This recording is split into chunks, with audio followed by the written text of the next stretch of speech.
মৌলানা সাদ সাহেব বলছেন, ক্যামেরাওয়ালা মোবাইল পকেটে নিয়ে যদি কোনো ব্যক্তি নামাজ পড়ে, নামাজ হবে না, হারাম।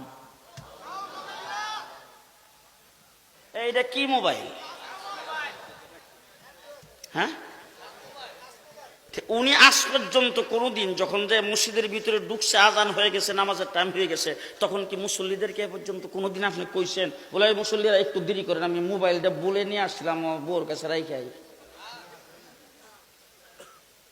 জি, নামাজে দাঁড়াইলে আমরা এই মোবাইল নিয়ে নামাজ পড়ি কিনা, পড়াই কিনা?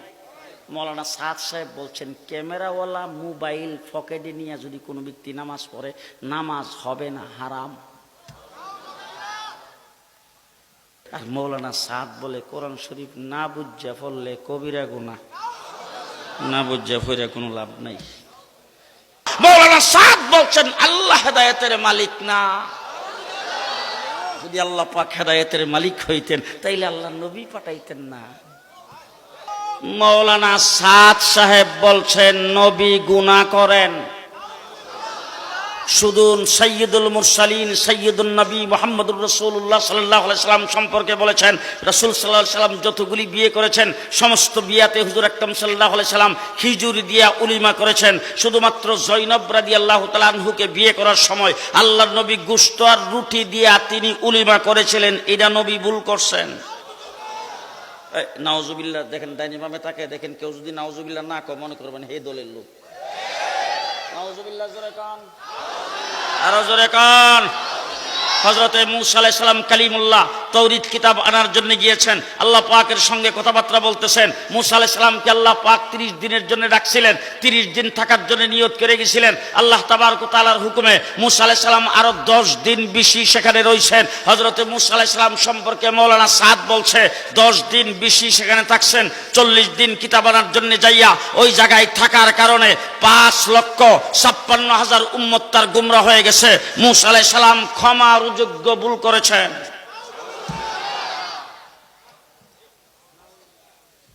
কি ঘটনা? মুহাম্মদুর রাসূলুল্লাহ, কথা সংক্ষেপে বলতেছি, বিস্তারিত বলার সময় নাই। মুহাম্মদুর রাসূলুল্লাহ সাল্লাল্লাহু আলাইহি ওয়াসাল্লামকে হযরতে আবু হুরায়রা বলছেন, হুজুর আমার মা মুশরিকা, একটু দোয়া করেন আমার মা যেন আল্লাহ হেদায়েত করে। আল্লাহর নবী হাত উঠায় রাস্তার কিনারে দাঁড়ায় দোয়া করেছেন, আল্লাহ আবু হুরায়রার মাকে হেদায়েত করো। আবু হুরায়রা দিশে দৌড় যখন দিশে, তখন লোকজন তার জামা কাপড়ের মধ্যে টাইনা ধরছে, দৌড়ে বলছে কোথায় যাও? বলে সারো দেখি আল্লাহর নবী যে দোয়া করছেন, দোয়াটা আমার বাড়িতে আগে পৌঁছে না আমি আমার বাড়িতে আগে পৌঁছি, সেটা আমি একটু দেখতে চাই। দৌড়ে যাইয়া দেখে দোয়া মানে সে বাড়িতে যাইয়া পৌঁছবার আগে দোয়া পৌঁছে গেছে, আবু হুরায়রার মা হেদায়েত হয়ে গেছে। রাসূলুল্লাহ সাল্লাল্লাহু আলাইহি সাল্লাম দারে আরকামে বসে দোয়া করেছেন, হযরত ওমর ইবনুল খাত্তাবকে আল্লাহ হেদায়েত করায়া মুসলমান বানায়া ইমানদার বানায়া আল্লাহর নবীর দরবারে প্রেরণ করে দিয়েছেন। ইয়ামান থেকে হযরতে আবু হুরায়রাকে আল্লাহ পাক প্রেরণ করে দিয়েছেন। হাবশা থেকে হযরতে বেলালকে আল্লাহ পাক প্রেরণ করে দিয়েছেন। পারস্য থেকে সালমানকে আল্লাহ পাক প্রেরণ করে দিয়েছেন। কিন্তু আল্লাহর নবীর আপন চাচা যিনি রাসূলকে গোসল করেছেন, জীবনে কতবার তা ঠিক নাই, হুজুরকে খানা খাওয়াইছেন, হুজুরকে নাস্তা খাওয়াইছেন, হুজুরকে মাথায় হাত দিয়ে আদর করেছেন, আঙ্গুলে ধরে ধরে হাঁটাইছেন, হুজুরকে কুলি নিয়েছেন, হুজুরকে ঘুম পাড়াইছেন। আমার নবী মুহাম্মদুর রাসূলুল্লাহ সাল্লাল্লাহু আলাইহি সাল্লামকে লালন পালন যে চাচা করেছেন আবু তালেব, রাসূল সাল্লাল্লাহু আলাইহি ওয়াসাল্লাম চেষ্টা করতে করতে সর্বশেষ মৃত্যুর আগ মুহূর্তে যাইয়া রাসূল মাথার কাছে বসছে, বৈশা তারপরে হুজুর দেখছে, অন্যরা এদিক সেদিক তাকায় আছে।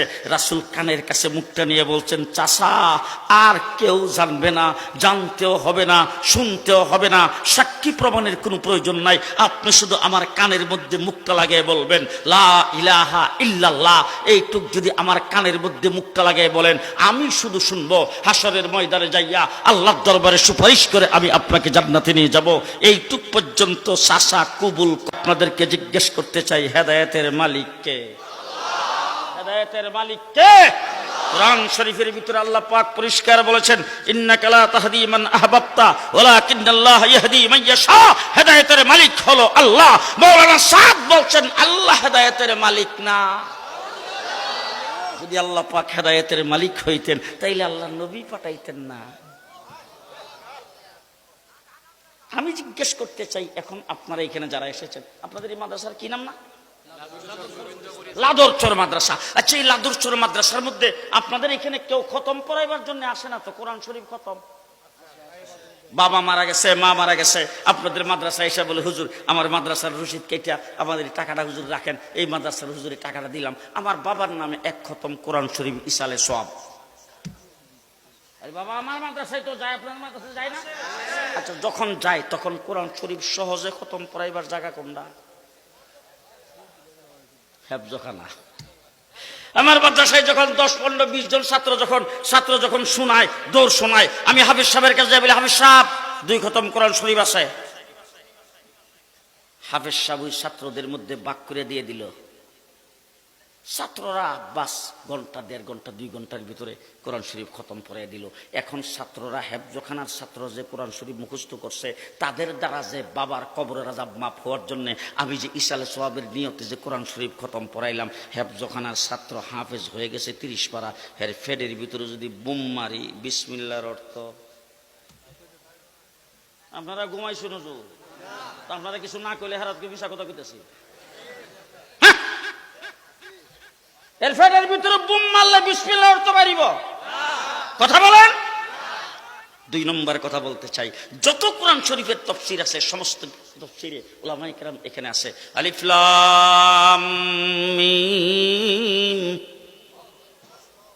যত কোরআন শরীফের তাফসীর আছে সমস্ত তাফসীরের মধ্যে তাফসীরের কিতাবে লেখছে আল্লাহু আলাম। এর অর্থ কি? আল্লাহ ভালো জানেন। কে জানেন? আল্লাহ জানেন। কিন্তু রাসূল সাল্লাল্লাহু আলাইহি ওয়াসাল্লাম হাদিসের মধ্যে বলছে, ও আমার উম্মতেরা, তোমরা মনে করতে পারো 1 অক্ষরে 10 টানে, তবে আলিফ লাম মিম 3টে অক্ষর যেহেতু একসাথে টান দিয়ে পড়তে হয়, এই জন্য তোমরা মনে করতে পারো এখানে বোধহয় 3 অক্ষর মিলাই 1 অক্ষর। আসলে 3 অক্ষর মিলাই 1 অক্ষর না। আলিফ হারফুন, লাম হারফুন, মিম হারফুন। আলিফ একটা হরফ, লাম একটা হরফ, মিম একটা হরফ। 3 অক্ষর যদি কোনো ব্যক্তি একসাথে টান দিয়ে পড়ে 30 টানে।